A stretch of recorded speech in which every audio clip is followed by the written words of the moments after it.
6:33, morning to you, watching and listening to Breakfast with Stephen and Ellie. And it's time to look at today's front pages for you now. And the Times leads with a shocking report into the widespread abuse of power among police officers, including the strip searching of children as young as 8.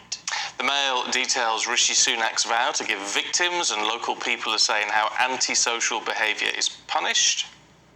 The Express also gives light to Rishi Sunak's plans to implement tougher punishments for vandals amid surging Tory hopes that he can lead the party to election victory. For the Telegraph, Sunday Telegraph, I should say, I beg your pardon, Suella Braverman's plan to ban the European Court of Human Rights from grounding migrant deportation flights in a deal to pacify Tory rebels. The Mirror features an exclusive with Shirley Bassey, within which she details her trolling... Hell. No, it's Shirley Ballas. Oh, Shirley Ballas. Well, there you go. I'm just reading the autocue here. Apologies for that. She details her trolling hell amid reports she may never return to the Strictly judging panel. And there you go. It makes sense. It does make sense now, yes. Get to the bottom of that autocue. Shirley Bassey would be great on the Strictly judging panel. Let me just say, she'd be she would fierce. Be. Maybe that would be an even better head. It would be even better, yes. Yeah. The Sunday People draws attention to a former Met police officer believing more killers lurk in the shamed police force. Well, it's time to go through the papers now, and joining us this morning is author Ella Whelan and former advisor to Jeremy Corbyn, James Schneider. Good morning to you both. Good morning. To have you with us. Ella, let's start with you, shall we? And that story in the Sunday Telegraph that we touched on. Suella Braverman could ban ECHR from grounding those migrant deportation flights. Yes, so the Telegraph's reporting that there are Suella Braverman's currently in talks with about 60 MPs trying to find a way to continue this kind of momentum that the government seems to want to have about being very tough on immigration. And obviously discussions about Rishi Sunak's illegal migration bill are going to continue in Parliament, going to continue tomorrow. And part of this would be the suggestion that, you know, the problem of having legal battles holding up things like the Rwanda plan in terms of people appealing for on human rights basis would be removed under particular kind of amendments or orders brought in by Braverman, so that the European Court of Human Rights wouldn't have the same kind of, although it wouldn't be able to be used by lawyers, let's put it that way, in the same way to stop this kind of action from the government. You can't dilute being in the European Court of Human Rights. You seem to get out of it, don't you? Well, this is the thing. There's a kind of a split within the Telegraph's reporting. There's a split within the Tory party around this, in terms of they want to say that maybe there could be a specific provision for children, because they seem to think that that would make it better. But you're right. There is this tension, which is that the government knows that it looks good to be sort of crossing the T's and dotting the I's in terms of human rights and be on board with all of its obligations. But it's also got this problem that the ECHR is consistently used to thwart its own policy. So Braverman is not really known for her subtlety, let's put it that way. But it doesn't make sense to have a kind of halfway house like this. James, what do you make of that? I find it quite a weird story, because it's about negotiations with MPs about something which is to do with a court and the law. So whether something is technically possible or not is a legal question. Whether it impresses 60 backbench MPs or not sort of seems a bit by the by, which is maybe why the story's actually, it's quite big on the front page, but it's maybe about 200 words. There's not very much detail to it. I don't think we should pull out of the court, but I find the idea that I think we should have human rights oversight on laws. I think that's a quite normal, basic thing, because it stops things that are an abuse of people's rights that would make us. But can't we do that? Can't we do that based in the UK? I mean, Jeremy Corbyn was no fan of Europe, was he? I think. Well, the European Court of Human Rights isn't an EU institution, which is why we're still part of it. But there is a question of, I mean, as much as I think most people would agree with you, the top line idea of saying, oh, human rights oversight, let's bin it, get rid of it. It doesn't sound great, but there is the thorny issue of being able to make laws in your own country and a government being able to enact them, and whether or not you don't have to be a fan of the Rwanda plan. I don't think many people are. I certainly aren't. I'm certainly not. To understand that it's a problem if a government cannot enact policy on immigration on its own. governments don't like ever to have some other power that stops them doing what they want to do. But that is why we set up systems of government which have different checks and different elements in it to stop overweening power. So when it happens in other countries, like at the moment, for example, in Israel, where the government is trying to pretty much sideline the court so that the government has full power, or the same thing in Hungary, we're generally quite critical of that. We say, no, there should be some legal oversight over what governments are doing. Governments shouldn't just be allowed to do whatever it is that they want. So that doesn't mean the court will get everything right. It doesn't mean that sometimes it isn't annoying. It doesn't mean that sometimes we won't disagree with it. But the idea of having it is it's a basic check against government power. Okay, James, let's stay with you, shall we? In the Mail, this is our top story today, actually. Rishi Sunak vowing to give victims and local residents a say in how criminals are punished. It's all to do with antisocial behaviour, isn't it? Yeah, so Rishi Sunak thinks that talking about shaming jumpsuits and nitrous oxide laughing gas canisters is somehow a response to the fact that the country is, people's living standards are going down, communities are getting worse, and I don't think it's going to do any of the things that it's meant to do. We had a big ASBO programme, new laws brought in under New Labour, and the net result was that more people were sent to prison for small periods of time for not having committed a crime in the first place, where they learnt more criminality.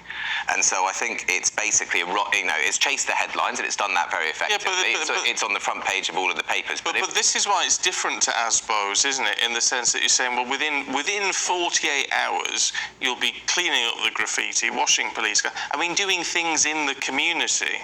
That's which is different from saying, well, you're going to spend a few weeks in the nick. Well, I'm sure there are also elements of it that are the same as ASBOs, where if you break the thing, you do go to prison and so on and so forth. The idea of people, looking after their own neighbourhoods, that is good. The idea that shaming jumpsuits are particularly going to work.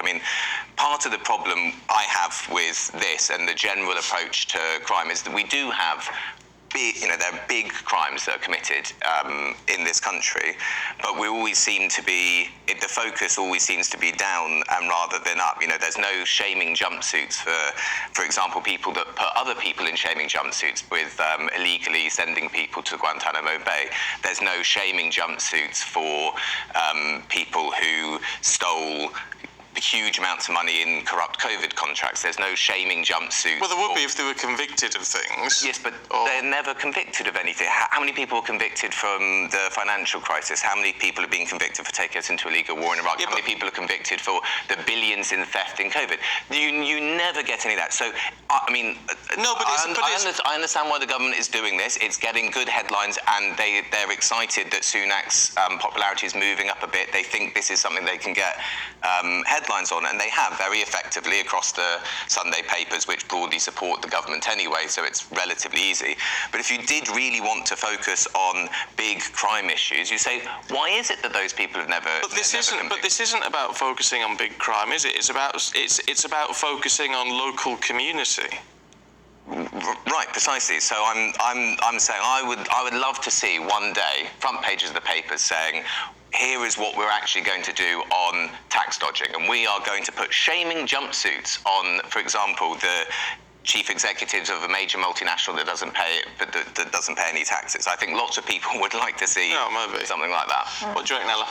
Well, there is a problem with antisocial behaviour, and I think anybody who's particularly lives in sort of city centres. I know my parents can't. They're constantly kept up by people, young people being young people, but nobody being able to get a handle on them.